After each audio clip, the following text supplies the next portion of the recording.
Hai, Assalamualaikum and a very good morning. So hari ini kita akan bersara dalam siri Chemical dengan misi Organic Chemistry Made Simple. Sekarang kita akan tengok question yang ke-9. So untuk question 9, compound A is a Grignard reagent that synthesized from bromocyclobutene.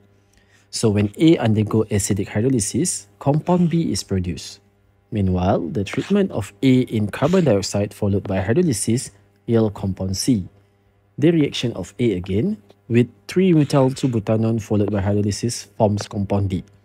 So, show the synthesis of compound A from bromocyclobutene. Jadi, compound A ni adalah Grignard reagent daripada bromocyclobutene. Jadi, untuk A, kamu ada bromocyclobutene. Lepas tu, kamu akan undergo a reaction with magnesium and dry ether in order to form compound A. So, compound A ini adalah sejenis Grignard reagent yang ada MgBr. Okay.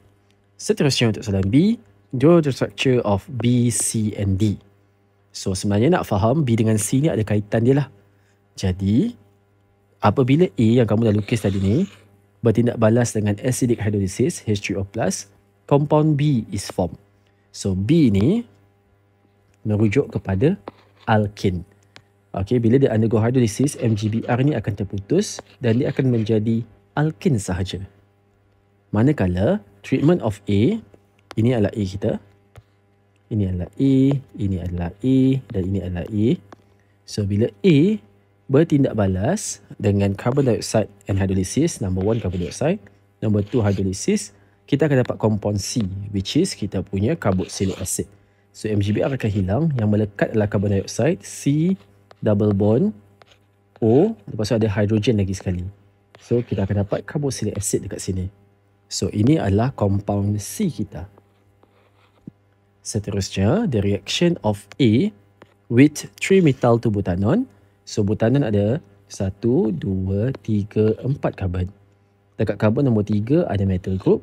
Dekat karbon nombor 2 ada double bond O. So followed by hydrolysis, kamu akan dapat compound D. So Grignard reagent reacts dengan keton. Okay, kamu akan dapat tertiary alcohol. Jadi MgBr tu kita akan remove. Yang ini dia akan terus melekat kepada double bond O tersebut. So dia akan melekat and dia akan jadi OH. Kamu akan dapat yang ini dan kamu akan dapat branch dekat sini. Okay. So kamu ada 1, 2, 3, 4, 5 karbon. At last pun kamu kena ada 1, 2, 3, 4, 5 karbon. Dekat karbon yang pertama ni mesti ada OH. Ataupun karbon yang kedua tu lah. Kalau kamu tengok sini 1, sini 2 kan. Jadi sini 1, sini 2. 2 tu mesti ada OH. So dia kena consistent.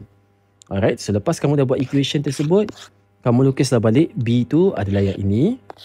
C kamu adalah COH yang ini. D kamu adalah yang ini. Okay. So soalan A, B, C ni dia ada kaitan antara satu sama yang lain. Okay. So itu saja untuk soalan 9.